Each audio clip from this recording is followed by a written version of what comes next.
I Agustí li va dir, no he entès gaire res, però m'ha cridat l'atenció aquesta frase. La repeteixo? Si els banquers racionalitzessin la moneda, seguirien guanyant diners, però perdrien la plutarquia mundial.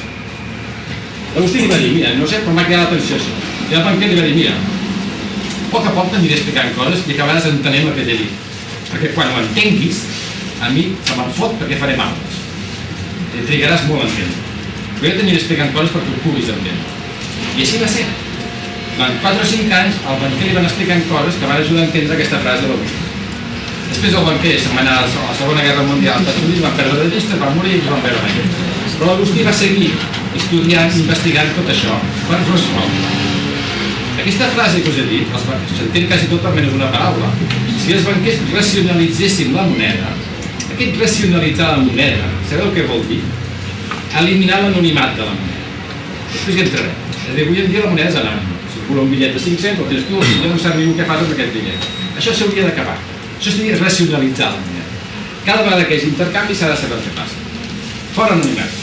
Això vol dir racionalitzar. Què passaria? Doncs els banquers seguirien guanyant diners, fixeu-vos, però què perdrien? La plutarquia mundial. Sabeu què vol dir plutarquia? És una paraula inventada per Plató, només, jo us faré de lluny. I Plutós era el déu de la riquesa, i era un déu bifronte. Era un déu que tenia una cara ben dolent i una cara mal dolent. Que heu viatjat no heu vist això, els déus antics tenen dues cares, moltes vegades. Doncs Plutós era el déu de la riquesa. I plutarquia vol dir manar a través de la riquesa. Aquí és comandament, doncs manar a través del diner. És a dir, el que perdrien els banquers és la capacitat de manar a través del diner. Si racionalitzés la moneda.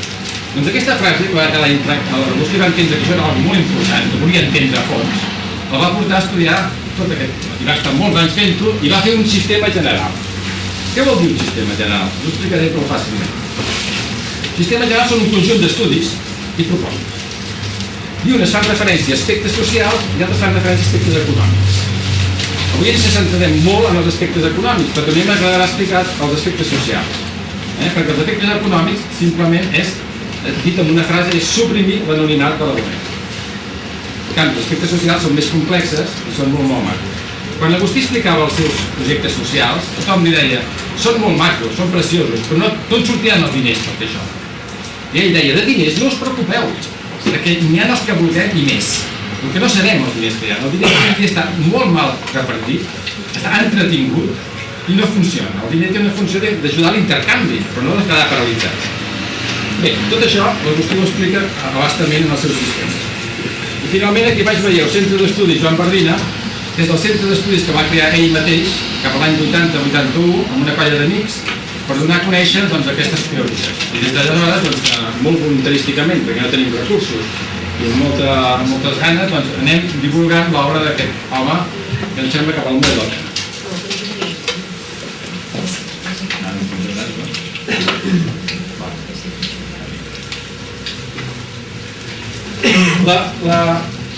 L'Agustí fa una proposta que es podria dir també que és una proposta de constitució nova.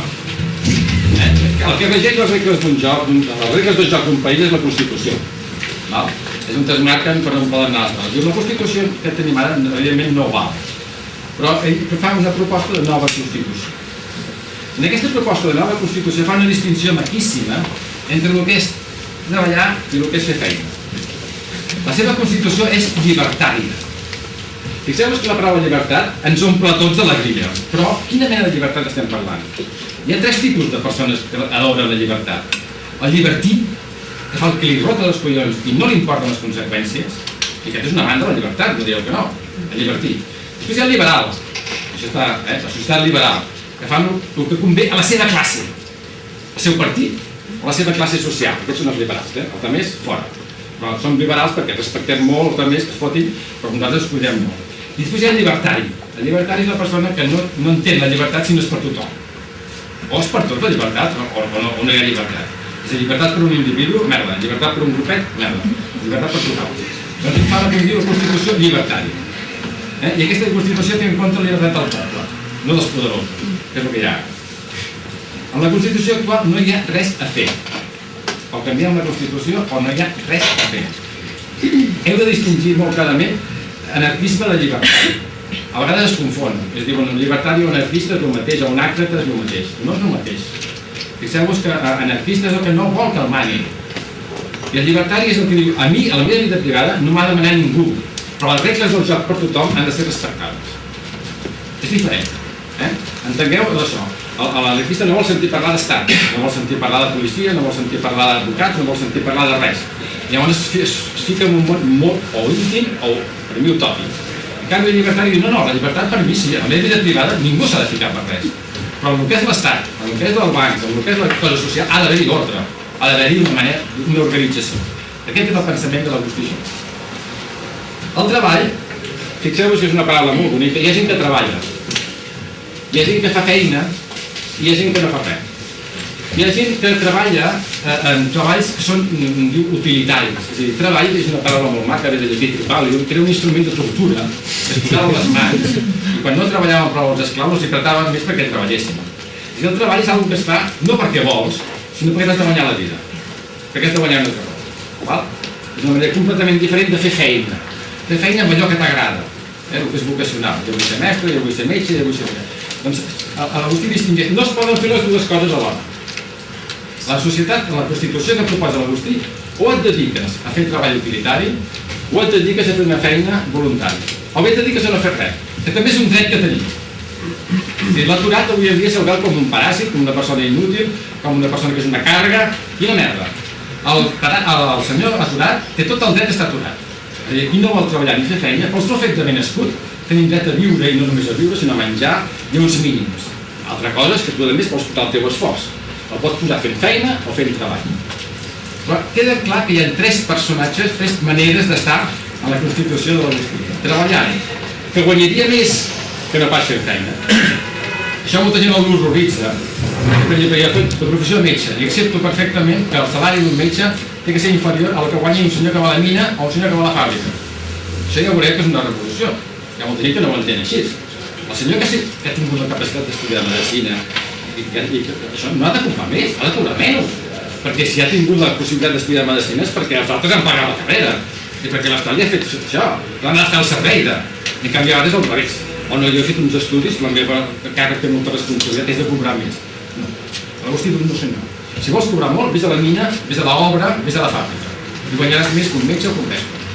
Això ja és una revolució fantàstica. I a més, si no vols fer res, no facis res.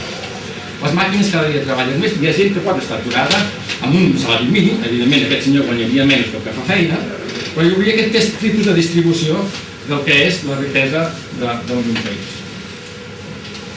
L'altra cosa que incideix l'Agustí tremenda és en l'economia, que és on te fica el dit a la llaga. I què entén ell per economia? És una parauleta que treu a parlar i veureu que cada un té el que entén. Economia, etimològicament, és una paraula composta, i ve eco i nomia. Eco ve d'oikos, que vol dir el bé comú, la cara comuna famosa. I nomia és una llei de repartició. És a dir, que economia voldria dir, segons l'Agustí, com s'ha de repartir allò que és de tothom. No el que és de cadascú, el que és de tothom. Com ho fem per repartir això, diu ell? Què és de tothom? Evidentment, els recursos naturals. L'aigua, l'aire i la terra. Són recursos naturals. No els ha treballat, no són el producte del treball de ningú. Després parlarem d'això perquè l'Agustí, en aquest sentit, la terra és del municipi, no pot ser de particulars. El que pot ser de particulars és el que jo he fet, el que jo he treballat, però la matèria primera és de tothom. Per tant, la natura és de tothom. Per tant, això també és un concepte revolucionari. I un altre concepte revolucionari és el tercer, que ningú hi cau. Què és una cosa que és bé comú? Doncs és repartir diners. Resulta que la societat fa negocis i hi ha uns diners que han de tornar a la societat, perquè són de tothom, no són de cadascú. Penseu que som immensament rics tots plegats, tenim una herència tremenda dels que estan als morts, al cementiri. Tots que ningú paga royalties per la roda. És un invent que es va fer la humanitat i que permet fer uns progressos fabulosos. Aquesta herència és de tots. I avui en dia la fan servir uns quants. Això és revolucionari també. L'altre.